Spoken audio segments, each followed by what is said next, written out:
နံပါတ်3ကတော့ငန်းတော်ကြားနေဖြစ်ပါတယ်သူ့ရဲ့ကိုယ်လုံးမှာအဝါနဲ့အမဲကြားကွက်တွေတလဲစီပါရှိပါတယ်ငန်းတော်ကြားနဲ့ပတ်သက်ပြီးလူတော်တော်များများမှားတတ်ကြတဲ့အချက်တစ်ခုရှိပါတယ်အဲ့ဒါတော့ငန်းတော်ကြားကိုက်ရင်အစိတ်မတက်ဘူးလို့ထင်ကြတာပါ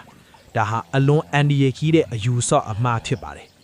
ငန်းတော်ကြားအစိတ်ကအာယုံကြောအစိတ်ဖြစ်လို့အကိုက်ခံရတဲ့နေရာမှာတခြားမွေတွေလိုအယမ်းမနာမှုမယောင်မှုသွေးလည်းတိတ်မထွက်ပါဘူး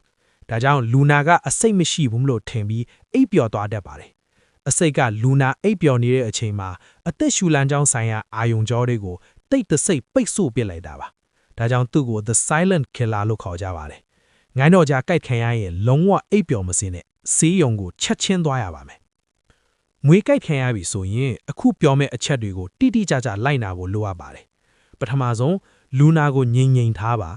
အကိုက်ခံရတဲ့နေရာကိုလုံးဝမလှုပ်ရှားပါစေနဲ့ဒုတိယအနာကိုစပြာနဲ့ရေစင်စင်ဆေးပါတတိယအနည်းဆုံးဆေးရုံကိုအမြန်ဆုံးပို့ဆောင်ဖို့လိုအပ်ပါတယ်အရေးကြီးဆုံးသတိပေးချက်ကတော့အနာကိုဓာတ်နဲ့လီးတာအစိတ်ဆုပ်တာကျိုးနဲ့တင်းချက်အောင်စီးတာတွေကိုလုံးဝမလုပ်ပါနဲ့ဒီလိုလုပ်တာဟာအနာကိုပိုပုတ်စေပြီးခြေလက်ဖြတ်ဖိတာတဲ့အထိဖြစ်စေနိုင်လို့ပါမွေအန်ဒီယေကိုကြိုတင်ကာကွယ်ခြင်းဟာအကောင်းဆုံးပါဒီဗီဒီယိုကသင်အတွက်အကျိုးရှိတယ်ဆိုရင်ဘေးပတ်ဝန်းကျင်ကိုမျှဝေပေးပါအခုလိုဗဟုတုတတွေအတွက် Animal Facts မြန်မာကို follow လုပ်ထားဖို့မမေ့နဲ့အောင်နော်အားလုံးပဲဘေးအန္တရာယ်အပေါင်းမှာကင်းဝေးကြပါစေ